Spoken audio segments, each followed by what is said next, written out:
Good morning students, online classes में आपका स्वागत है। हम देख रहे हैं चैप्टर 1 संख्या पद्धति के बारे में बात कर रहे हैं। पिछली क्लासों में हमने देखा था, पिछली जो ऑनलाइन क्लासेस थी उसके अंदर हमने देखा था कि परिमेयकरण के बारे में हमने बात की थी। परिमेयकरण से संबंधित हमने सवाल भी किए थे।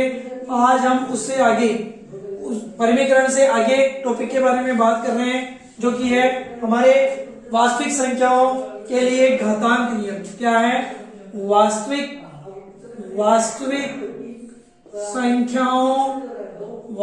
संख्याओं के लिए घातांक नियम, यानी घातांकों के कौन से नियम है उसके बारे में हम जानकारी प्राप्त करेंगे और उनको फिर क्वेश्चन पे अप्लाई करना देखेंगे कि घातांक नियमों को हम क्वेश्चन के ऊपर कैसे अप्लाई कर सकते हैं।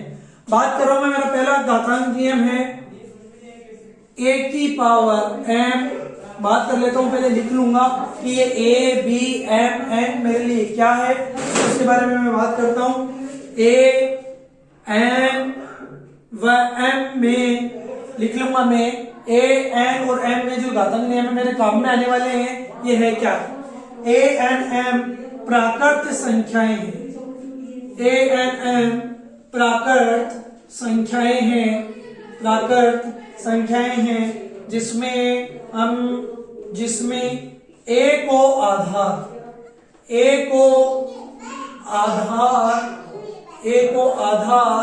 व m व n को घातांक कहा जाता है। क्या कहा जाता है? घातांक कहा जाता है। ये AMN है क्या? ये हमारे फॉर्मूले के अंदर घातांक के नियमों के अंदर काम में आने वाले हैं, इसलिए मैंने पहले इसको क्लेरिफाई किया है कि A, N व M क्या है।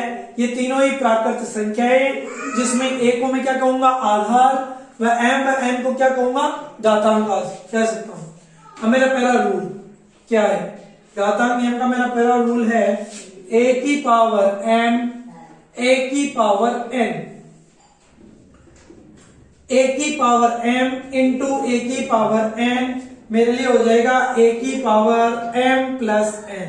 यानी जब आधार समान हो, जब दो संख्याओं का ऐसा गुणा जिसमें, ऐसी वास्तविक संख्याओं का ऐसा गुणा जिसमें आधार समान हो और घातें अलग अलग हो, ठीक है, तो उसके लिए मैं क्या कहूंगा? जब आधार समान हो तो घातें क्या हो जाती है? जुड़ जाती है। क्या हो जाती है? जुड़ जाती है। तो आधार समान हो तो घातें जुड़ जाती है। मेरा पहला नियम है, आधार समान हो तो घातें जुड़ जाती है। ये मेरा पहला फॉर्मूला कह लो, चाहे पहला नियम कह लो, उसके बारे में बाद में मैं बात कर रहा हूं।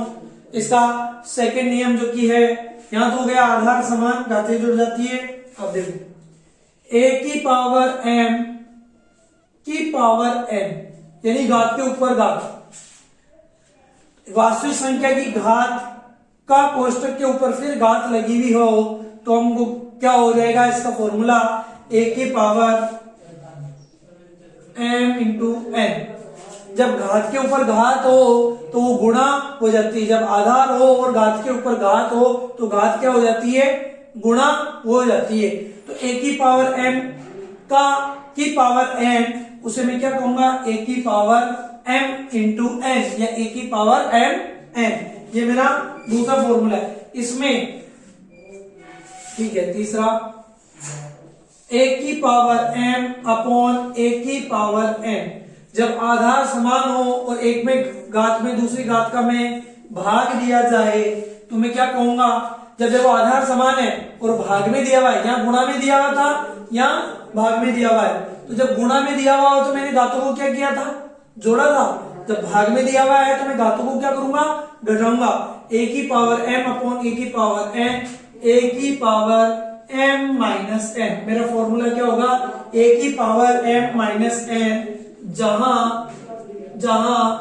m बड़ा हो n से, यानी सदैव m का मान n से बड़ा होगा।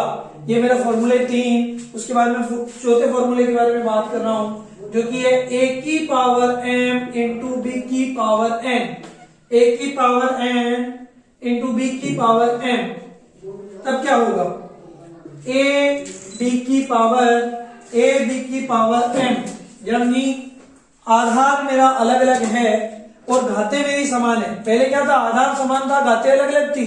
अब क्या है, आधार अलग अलग है और घातें समान है।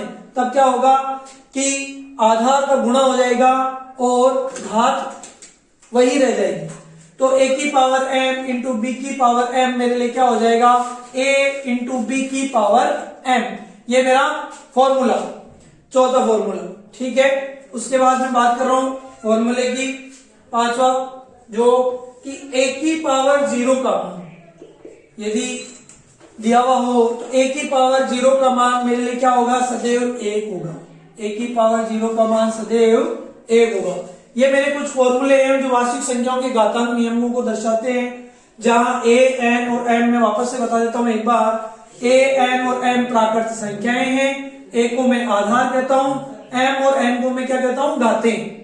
जहां आधार समान हो तो घातें जुड़ जाती हैं, आधार समान नहीं हो तो आधार समान नहीं हो तो घात वही की वही रह जाती है। a की पावर 0 का मान 1 है। यदि भाग में दिया हुआ हो तो उसको मैं घटाने के रूप में लिखूंगा, और यदि पावर की पावर दी हुई हो तो वो मल्टीप्लाई हो जाएगी। और यहाँ पर एक कंडीशन जो अप्लाई है कि m का मान n से बड़ा होगा।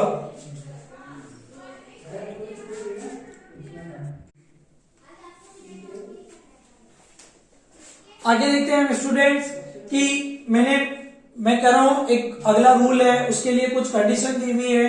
तो ये कंडीशन हम देख लेते हैं कि कंडीशन क्या दी हुई है कि माना a का मान 0 से बड़ा हो, कोई भी ऐसी वास्तविक संख्या हो a जिसका मान 0 से बड़ा हो, और m और n जो कि क्या है, घातें हैं, ऐसे पूर्णांक हो जिनका 1 के अतिरिक्त कोई उभयनिष्ठ गुणनखंड नहीं हो। यानी उनका उस संख्याओं का कोई भी गुणनखंड निकालें तो केवल क्या आना चाहिए, 1, उसके अलावा कोई गुणनखंड नहीं, उभयनिष्ठ यानी कॉमन कुछ भी नहीं आना चाहिए, ऐसा उभयनिष्ठ गुणनखंड नहीं हो। तब हमारी कंडीशन क्या होगी कि और n का मान हमेशा क्या होगा, m और n में 0 से बड़ा होगा।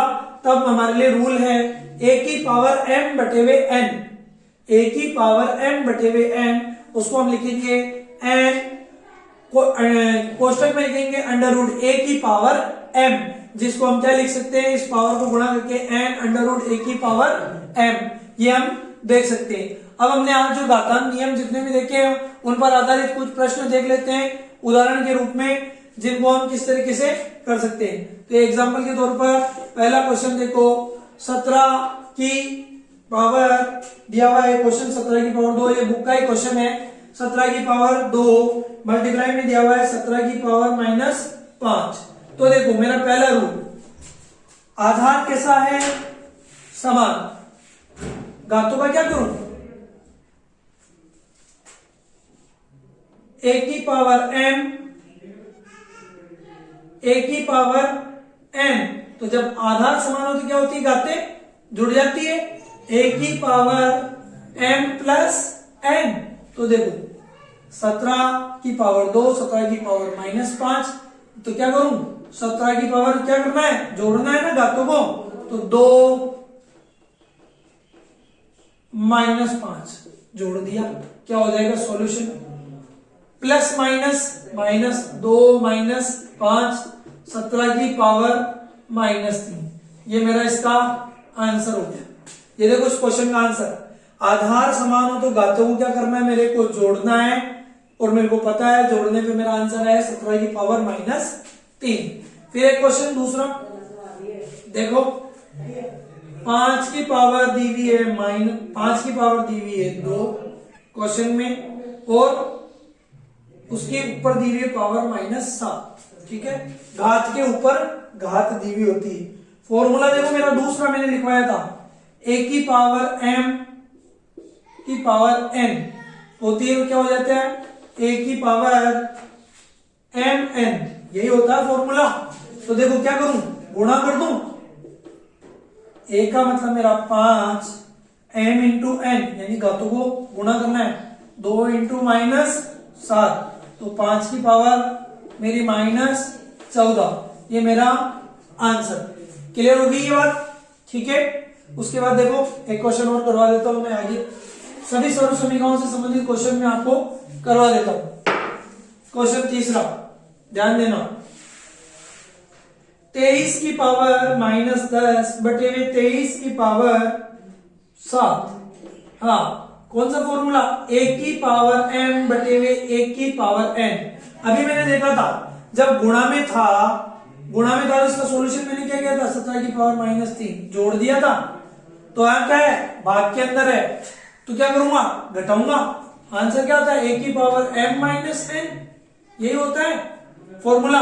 तो देखो 23 की पावर m यानी -10 -7, आंसर क्या हो जाएगा, 23 की पावर -17, 23 की पावर -17, ये मेरा आंसर हो गया। एक क्वेश्चन और देख लो, फोर्थ जो से सर्व समीकरण से संबंधित है, 7 की पावर -3 इंटू 9 की पावर -3। हाँ देखो आधार समान नहीं है, घाते समान है। 1 की पावर m इंटू b की पावर m, फॉर्मूला क्या होता है मेरे लिए, a b की पावर m, जो आज मतलब मेरा घात कॉमन है उसको मैंने ले ली और दोनों आधारों का मेरा क्या हो गया, गुणा। तो इसमें क्या हो जाएगा, 7 इंटू 9 की पावर -3 यानी 63 की पावर -3 मेरा आंसर हो गया। इससे संबंधित एक्सरसाइज 1.6 सभी स्टूडेंट्स को पूरी करनी है और जो क्वेश्चन नहीं आए वो लोग आपको मेरे को पूछना है। Thank you students.